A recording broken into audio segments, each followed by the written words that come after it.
I'm going to have a look here at one of my builds. This was the Tamiya 148 scale F-16. I believe it's a Block 25. The kit originally was. I'm not exactly sure. If somebody can tell in the comments, you can let me know, because it was quite a while since I've built this kit, and I've built numerous F-16s over the years.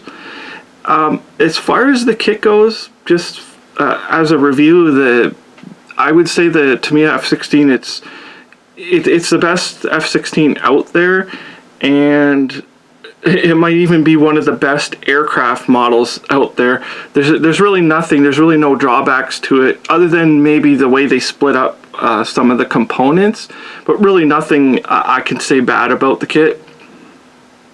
The subject that I did, I have always been into like the Special Forces and the first Gulf War, and I've always found that stuff interesting. And when I was younger, I remember after the Gulf was over, all of the aircraft came back, and seeing them all at the air show and listening to the guys talking about their experiences over there. And so it's always been like sort of something that a subject I'm really into. So what I've depicted here is an F-16 that it was obviously it was originally from the Shaw Air Force Base, the Hooters, and they were deployed to, I believe it was the UAE is where they were stationed. And there's an episode of I think it was Untold Stories of the Special Forces or Stories of the Green Berets, something like that. It was a program that used to be on in the 90s, and they used to tell about different missions guys were on from Vietnam to current conflict. And there was this one that I always remember where the Green Berets were scud hunting in Iraq, and this is the first Gulf War.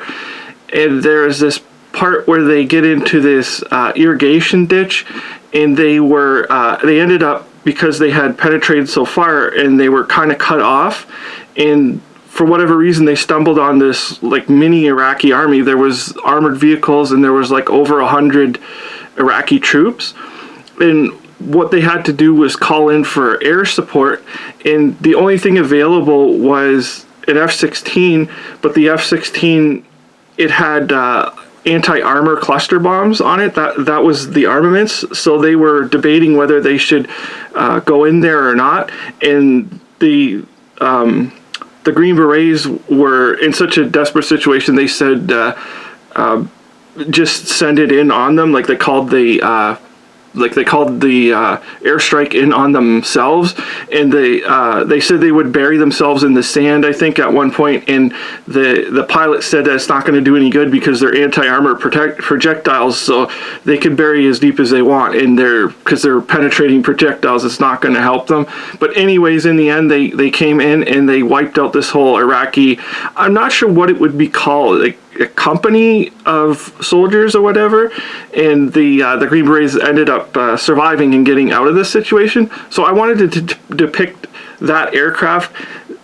These are not the markings of that specific aircraft, but they are of a Shaw aircraft from that time, and it's just representative of it. Like I've added the cluster bombs here to represent what they had on board.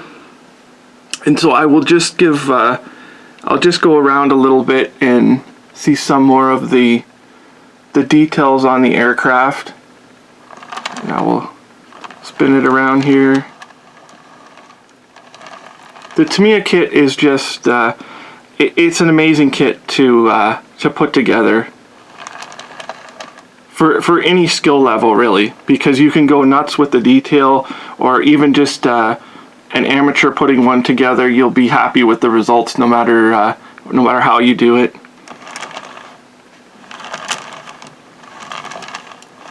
We'll just give a walk around here, and then maybe what I'll do is set it up, and I'll show the bottom, so you can see the old style ECM pod and the weapons on there. It's nothing too special. I'm not an aircraft modeler in any sense, but I do enjoy building them from time to time. And anyway, so this is my build on the F-16 from the first Gulf War. It's the Tamiya 148 scale kit. And other than that, thank you for watching.